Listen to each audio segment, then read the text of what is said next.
Julian Fellowes. Downton Abbey was a magic carpet ride to end all. The actor and writer reflects on old-fashioned holidays as a child, being impressed by Brad Pitt's warmth and an incident with baked beans lord Julian Fellowes as an actor, novelist, writer, producer, film director, and conservative peer. Born in Cairo in 1949, he grew up in London and Sussex, where neighbor David Kingsley, the head of British Lion Films, told him that you could actually make a living in the film businesses. He embarked on an acting career, but found more success as a writer, penning the screenplays for Gosford Park, The Young Victoria, and The Tourist, before moving into television to write Downton Abbey and The Gilded Age. He read English literature at Cambridge and was a member of Footlights. Best childhood memory? I had a very happy childhood. Our early holidays were to Calday Island, just off Wales. It was like living a childhood from the 1930s, beaches, picnics, and dogs. I don't think it's at all what children in the 21st century would expect from their holidays, but my 3 older brothers and I always had a wonderful time. Best book you read as a child? I was very much of the Mary Poppins generation, particularly as I had a maiden aunt who was very keen, and used to read them to me in the bath. So it was rather nice when I eventually came to write the stage show for the 2004 stage adaptation, because it had been part of my life for a long time. Also, quite early on, I started reading the accessible classics, so Jane Eyre and Wuthering Heights were great influences on me as a child. Those two have always stayed with me as very powerful books. Best acting moment?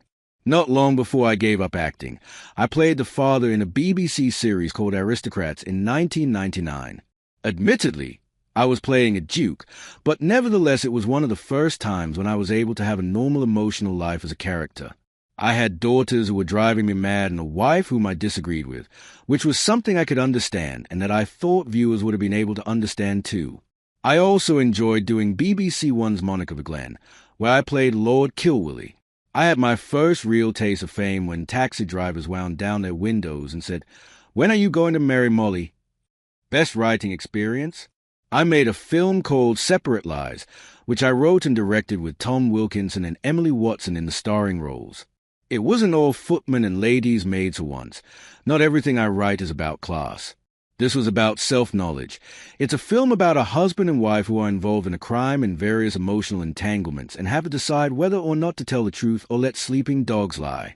I won the British Newcomer of the Year award of the National Board of Review Awards in 2005 in the United States, and was really thrilled because I'd gone out on a limb with the film and it had worked. Best thing about writing Downton Abbey? Downton Abbey was a rather extraordinary experience, a magic carpet ride to end all, really. It was popular here almost straight away, but then once the Americans came on board, they loved it too. There was something incredibly thrilling and gratifying about the way the audience got involved with the characters. It was all quite deliberate on our part, but to see it working as we had planned, it was a sign of a job well done. I would receive these quite passionate letters about why someone thought this character or that character was such a bitch. I loved all that. Best award?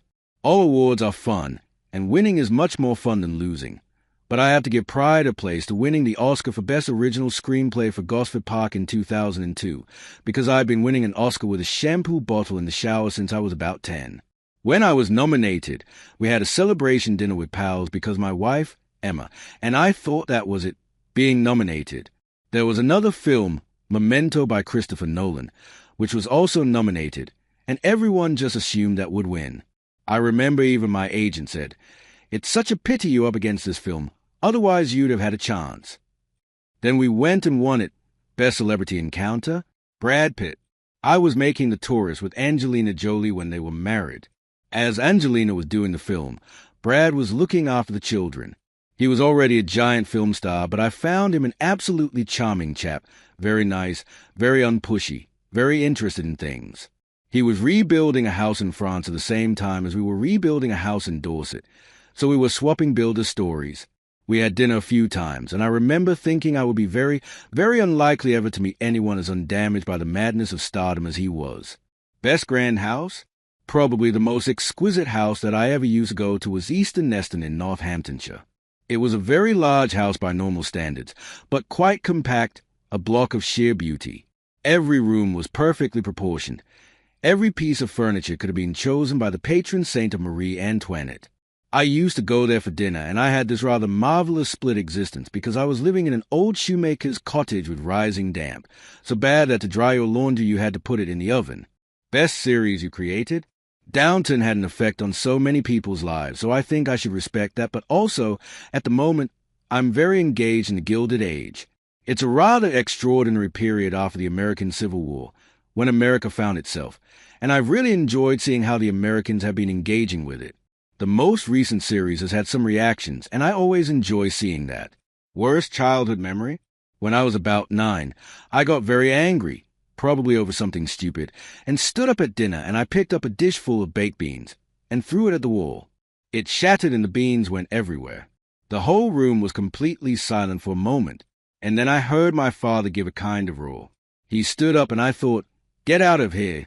So I ran, but eventually he caught me and beat me with a riding crop he pulled off the wall. Although it was very painful, it was also rather a shock to both of us, and he never hit me again. Worst habit?